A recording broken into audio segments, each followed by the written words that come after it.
चलिए हम लोग स्टार्ट करते हैं।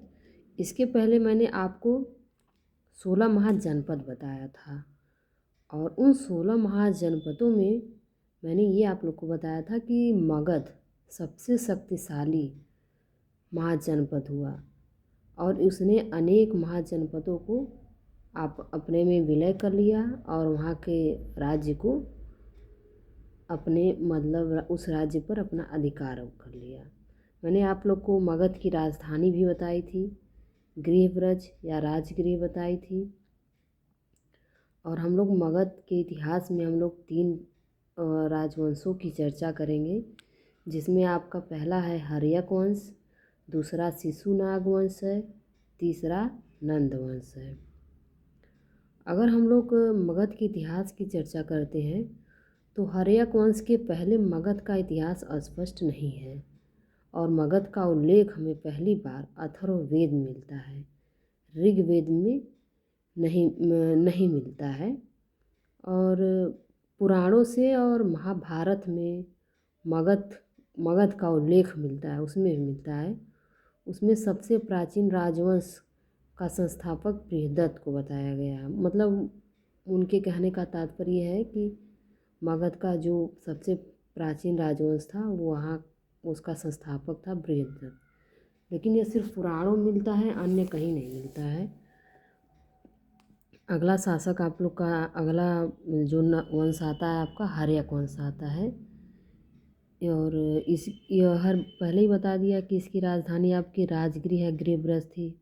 हर्यक वंश को एक अन्य नाम से भी जाना जा सकता है, प्रतिहंता वंश, मतलब पिता की हत्या करने वाले वंश थे। और इनका जो शासन काल था आपका 544 ईसा पूर्व से 412 ईसा पूर्व तक। अब हम लोग हर्यक वंश की बात करते हैं।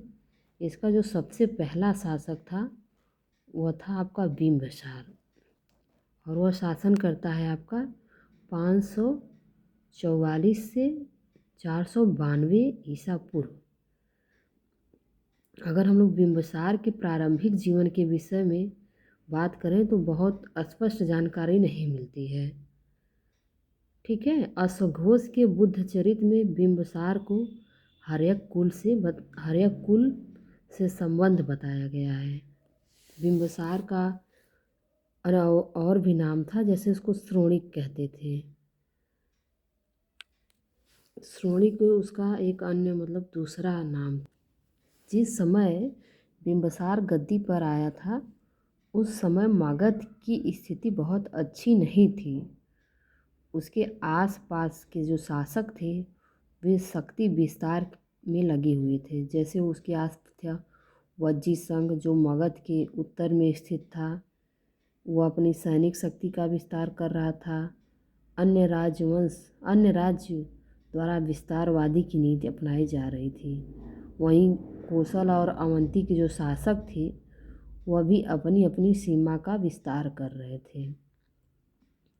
ऐसी परिस्थिति में अपने राज्य का विस्तार करने के पूर्व बिंबिसार ने अपनी स्थिति सुदृढ़ करने के उद्देश्य से उसने मित्रता एवं वैवाहिक संबंध स्थापित करने की नीति अपनाई।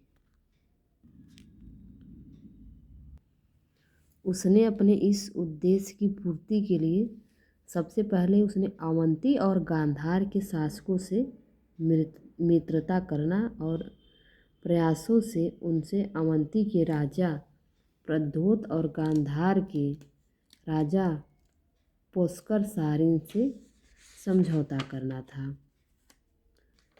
इतना ही नहीं, जब राजा प्रद्योत, उसके बारे में मैंने बताया था आप लोग को, जब वो पांडु रोग से ग्रसित था तब बिंबिसार ने अपने प्रसिद्ध वैद्य जीवक को उस राजा का उपचार करने के लिए भेजा था।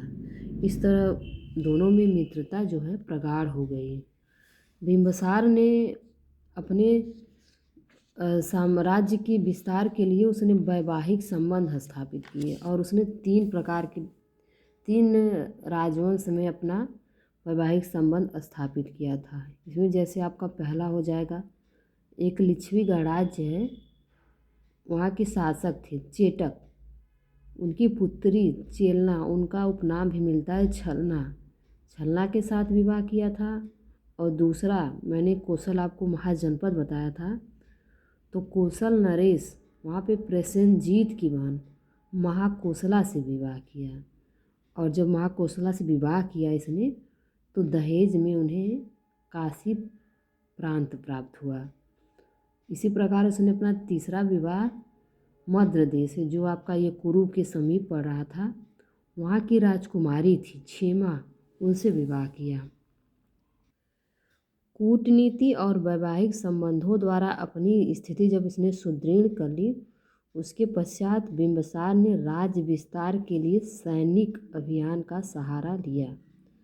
मगध के ही पड़ोस में अब सबसे पहले जो था उसका सबसे शक्तिशाली राज्य था अंग था।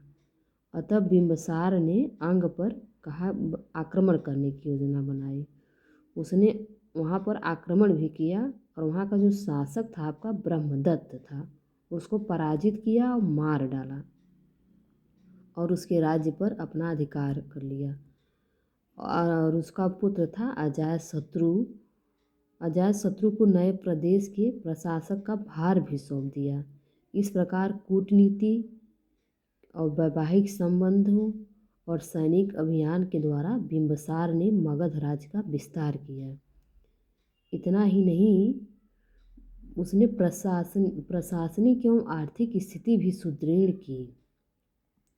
अपने कुशल प्रशासन की व्यवस्था की और अनेक पदाधिकारियों की भी नियुक्ति करता है। लेकिन हम लोग बिंबिसार के जीवन के अंतिम क्षणों की बात करें तो बिंबिसार के जीवन का दुखद अंत हुआ। पाली साहित्य एवं प्राकृतिक साहित्य से विदित होता है कि बिंबिसार के पुत्र युवराज कुणिक, मतलब वही अजातशत्रु था, उसका नाम कुणिक भी था, ने अपने पिता को गिरफ्तार कर लिया या उसकी हत्या करके स्वयं सिंहासन पर बैठ गया। अजातशत्रु शासक बनते ही मगध साम्राज्यवाद का तेजी से विस्तार भी हुआ। वस्तुतः बिंबिसार ने जिस साम्राज्यवादी प्रवृत्ति को आरंभ किया, अजातशत्रु ने उसका विस्तार बताया। मैंने प्रतिहंता वंश बताया, इसके कहा जाता है क्योंकि उसने अपने पिता की हत्या कर दिया था। ओके, अब हम लोग अगले शासक की बात करते हैं, अजातशत्रु। उसका भी एक दूसरा नाम था जैसे कुणिक, और वह 492 ईसा पूर्व से 460 ईसा पूर्व तक शासन करता है। अब इसके बारे में हम लोग जानते हैं, तो उसके शासनकाल में मगध का साम्राज्यवाद चरमोत्कर्ष हुआ।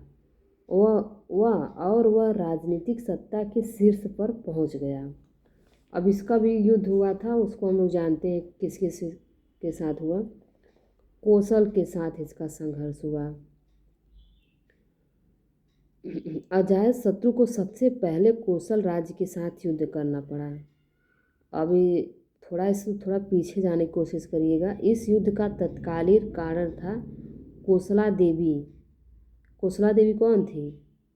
इसके जो पिता थे, बिंबिसार की पत्नी थी, को जो काशी ग्राम दहेज में मिला था। आपको बताया था कि मैंने बताया था कि उनको काशी प्रांत दहेज में दिया गया था, वही था।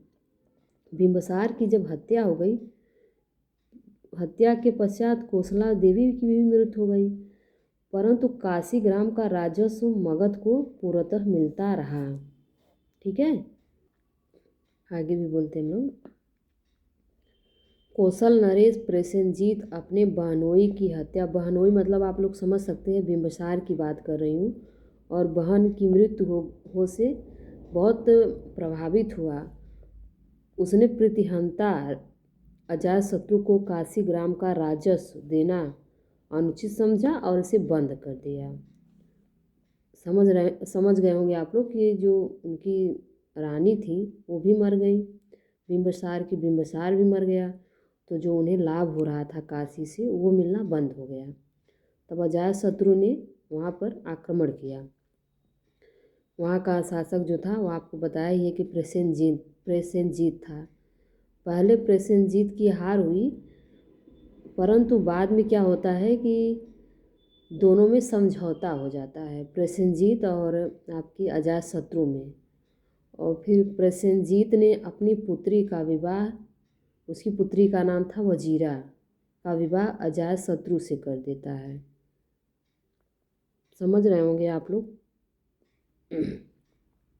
इस प्रकार दोनों अजातशत्रु और प्रसेनजीत मित्र बन गए।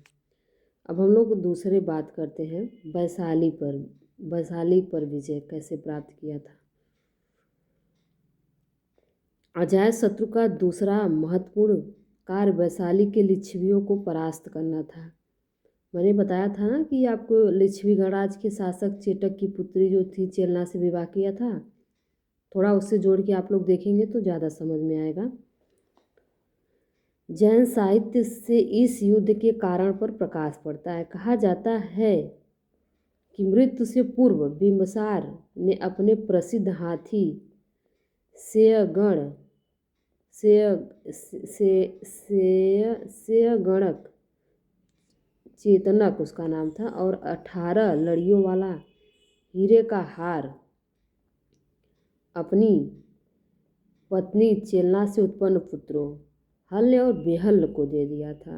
मतलब ये जो युद्ध का कारण है वो बिंबसार के पुत्र हैं जो हल्य और बेहल हैं, और ये उत्पन्न हो रहे हैं आपके चेलना से, उनको दे दिया था। राजा बनने के बाद अपनी रानी पौमावई या पद्मावती के उस्काने पर अजातशत्रु ने दोनों वस्तुओं की मांग की, यानी हार की मांग की और हाथी की मांग की। ठीक है, तो इसे वापस देने के बदले जो दोनों भाई थे हल्ल और बेहल, वो अपने नाना के पास वैशाली भाग जाते हैं। इस पर क्रुद्ध होकर अजातशत्रु ने युद्ध आरंभ कर दिया। एक आपकी बुद्ध घोष की टीका है सुमंगल विलासिनी में इस युद्ध का इस युद्ध का एक अन्य कारण दिया गया है। इसके अनुसार कीमती पत्थरों या सुगंधित पदार्थों की खान के स्वामित्व को लेकर झगड़ा और मगध के शासक के साथ लिच्छवियों का विश्वासघात इस युद्ध का कारण था। युद्ध का एक अन्य कारण भी बताया जा रहा है कि साम्राज्यवादी शासक बनने और अपने पड़ोस में भय और ईर्ष्यावश किसी अन्य शक्तिशाली राज्य का अस्तित्व स्वीकार करने को तैयार नहीं था। ठीक है, इस प्रकार आपकी युद्ध की जो पृष्ठभूमि है तैयार हो जाती है दोनों में।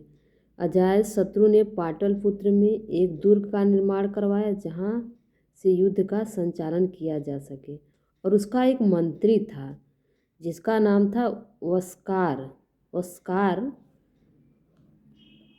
को वैशाली भी भेजा जहाँ लिच्छवियों की एकता भंग की जा सके। वैशाली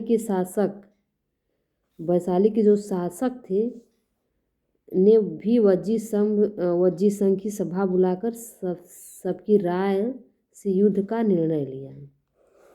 ठीक है, लेकिन इस युद्ध में जो उसका मंत्री था उसने अपनी कूटनीति की सहायता से लिच्छवियों की शक्ति पर विजय प्राप्त की। और इसमें एक इम्पॉर्टेंट है, बहुत लंबे तक वैशाली और मगध में संघर्ष चलता रहा। यह युद्ध लगभग आपका 16 वर्षों तक चला। इस युद्ध में मगध की विजय के एक अन्य कारण था, इसमें नए उपकरणों, जिसमें आपके उपकरण है महाशिला कटक यानी पत्थर फेंकने वाली मशीन, और एक आपका था दूसरा रथ मूसल गदायुक्त गाड़ी थी की मदद से हुई। इस प्रकार लिच्छवी आपके जो वैशाली की जो लिच्छवी थी वह पराजित हुए, और लिच्छवियों के पराजित होने के साथ अन्य राज्य जैसे काशी विदेह मल इत्यादि पर भी मगध का आधिपत्य हो गया था।